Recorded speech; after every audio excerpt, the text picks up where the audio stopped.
In the hours following the attack, many of the survivors shared their horrific scenes that they witnessed and how they managed to escape, while others in the Muslim community say they cannot believe something like this could happen in this country, especially New Zealand. So here are some of their stories. And he came through and he started shooting like everyone in the mosque, like, everywhere. And I have to smash the door, glass, from the window, and from the door, there is a small door, smash it, and to get everyone try to get out. After 3-4 minutes, we heard, the firing, and it was from the main entrance of the building. And then everybody just ran to the back doors just to save themselves. And first we hide behind the cars and, under the cars, and then when we see that firing is still on, we try to, jump the fence. I was jumping out of the wall and then stayed there in a house, and still we were listening the gunfire, a loud sound, which was continuously happening for 10 to 15 minutes. I was thinking that he must run out of bullets, So what I did was basically waiting for that and praying to God, oh God, please, let this guy run out of bullets. You don't think something like this could happen in New Zealand? Well, in Christchurch of all places, we're such a small community, we're so kind and loving, so I just don't understand why someone would hurt us like this and in such a way, just like an animal. Like, why would you treat us like that? We've done nothing wrong to you. And what terrifies me is that there's people out there that are enjoying this, or they're okay with this and they support this, and it pushes their cause even more, and I'm really scared for our future. I'm terrified.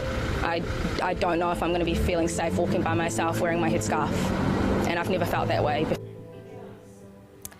Joining me now is someone who survived the attack. Shoaib Ghani was at the Linwood Mosque. So remember, there were two mosques that came under fire. There was the Al Noor Mosque, and Shoaib was at Linwood. Now, he is currently under lockdown at his home in Christchurch, and a warning, some of the details he and I are about to discuss may be disturbing to some of you folks at home, so if you've got children in the room, maybe you want them to step out for just a few moments. Shoaib, first of all, I just want to say I'm so deeply sorry for what you've experienced, for what your communities are going through right now. As much as you're willing to share with us, please describe for me where you were when the shooting took place at your mosque. Well, I was in the middle of my prayers. Was just the starting of the prayers when I heard gunshots from outside the mosque, but we did not break the prayer. We still continued to pray. But a brother standing near the window tried to look out the window and said, somebody shooting. But we still did not break the prayer. But then the shooter came to the left side of, there's a window on the left, and started shooting from the window.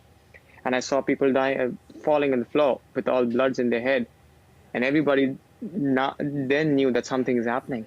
I just want to stop you 1 second, Shoaib. People standing next to you were shot and dropped down in front of you? Yes, just beside me. Just beside me. I was in the prayer and he just dropped down. And then everybody realized that something bad is happening. Because until we were hearing from outside, we did not break the prayers. But when he came in there from the window, started shooting, people started to fall down on my left. And I was like, and everybody then fell down to the ground, started to crawl, save themselves. And I could see people getting shot in head, in legs, body, shoulders. I could see my friends getting shot, and he could not do anything but to hide my face. I kept crawling towards the corner until I could see people getting shot beside me. I was just waiting when the bullet will hit me, because it was going to hit me, because it was hitting just by people are by my side. Why is it not going to hit me? So I just kept crawling. I saw a table in front of me when the shooting was still on. People were crying and screaming. So I grabbed the table and went under it. And I was really horrified. I could see people, getting shot in the head. So I was really, I could not take that. So I closed my eyes and I put my head down and tried calling home, because I wanted to talk home for one last time, because I felt like I'm going to die.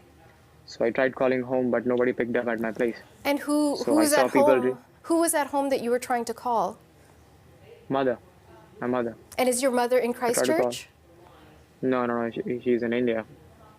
And you weren't able to get through to her? No, I could not. I tried to call my mother multiple times, nobody picked up. I called my father, nobody picked up. So I had no choice. I could look around, people asking for help me, and they were bleeding, but I could not reach out to them, because I thought that if I move out of the table, he might shoot me too. So I could just see them bleed to death. That's what I did. Eventually, I could had no choice but to see them dying. They were reaching out, but I could not help them. So I tried calling the ambulance, and there was a lady on the other end of the phone. She asked me to stay online until the help arrived. So I stayed online. I could still hear gunfights stirring, people hurt, getting hurt, women crying, screaming, getting shot, kids getting shot. And my head was down with the lady on the line saying, "Hang on, the help is coming." And I was just waiting if I get shot or the help arrives. I just have to wait until, and I did not move, because if I would have moved or something, he might shoot me too. So I just kept my head down, and some guy standing on the window just screamed that police is here, because he was able to look out of the window. And So that Shoaib, gave in me a relief, but- situations, but in situations like this, it's difficult to measure time, but just as best as you can, between the moment that you heard some activity outside the window of the mosque and by the time the police arrived and the shooting stopped, how long do you think that time frame was? 10 minutes. It 10, was 12 10 minutes of shooting? Yeah, no, it's not 10 minutes of shooting. The shooter ran away, a couple of minutes silence, and then the police came. And did the shooter say anything as he was carrying out this attack? No, nothing at all. A brother from mosques said to me that he saw the shooter. He was wearing a mask and he had a gun. It was written "Welcome to Hell" on his gun. That's what he said to me. That's what he saw. And what was going through your head in this moment?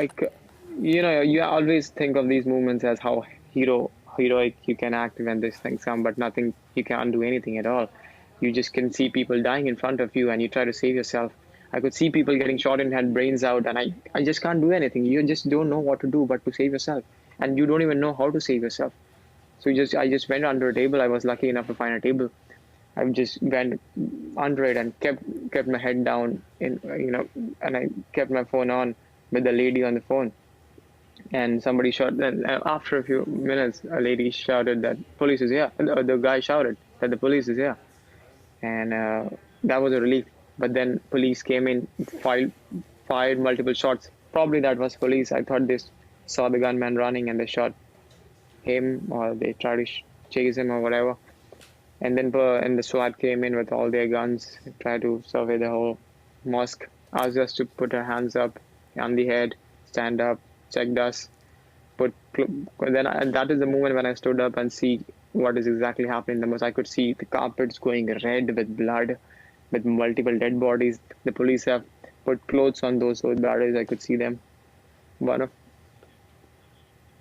I could see multiple dead bodies, and then eventually they put clothes on those dead bodies, and there were like 5 or 6. I saw it in my 5 or 6 people lying dead on the floor.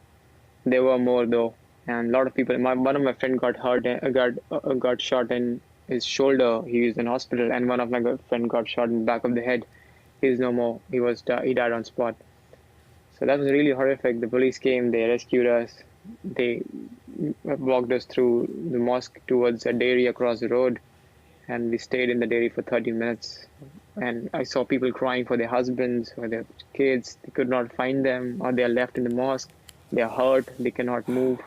The police was doing everything they can to tell them that they are safe or anything. But we all knew what happened, so everybody had an idea that if they are not here, then where they are, they must be really bad, hurt, or dead.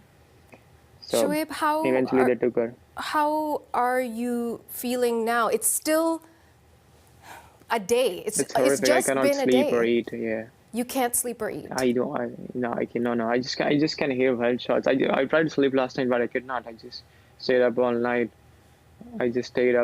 and just waited. I could not do anything but to call home. My father wants me to sleep because it's important, but I cannot. I just cannot explain you how I feel right now. I could still hear gunshots. I could still feel me lying on the floor, waiting for the bullet to hit me. But it did not, luckily. I kept checking my body, like, where am I hurt? How long have you been living in New Zealand and in Christchurch? I arrived in July 2018. I'm a construction management student. And it's not even a year since I'm in Christchurch. I chose Christchurch because it's so peaceful. Never heard anything in New Zealand.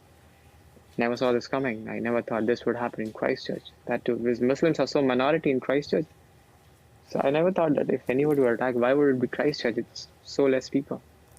Okay. I think it happens. Shoaib, I have so much more I want to ask you, but we are running out of time. So I guess all right. two things I really want to know is, how are you going to move forward? Do you want to stay in Christchurch? And also, when you finally did get through to your mom, what did you say to her? My mom was crying. I just remember she was crying and she asked me, did I get shot multiple times? I said, no, I'm alive and I'm safe. I just want to go home now. Maybe I'll just visit home once and I'll come back to Christchurch. It's just few people, you know. I cannot just blame whole New Zealand for this. They are the only one who rescued us. So it's just some guy who tried to shoot us. I cannot just leave New Zealand for not being safe. So you're going to stay? I hope. Yeah, seems like it. It's a good country. Everybody's so peaceful. People helped me here. Just one guy tried to kill me doesn't mean everybody is bad, you know. So I can come back here and live with hope that nothing happens in the future.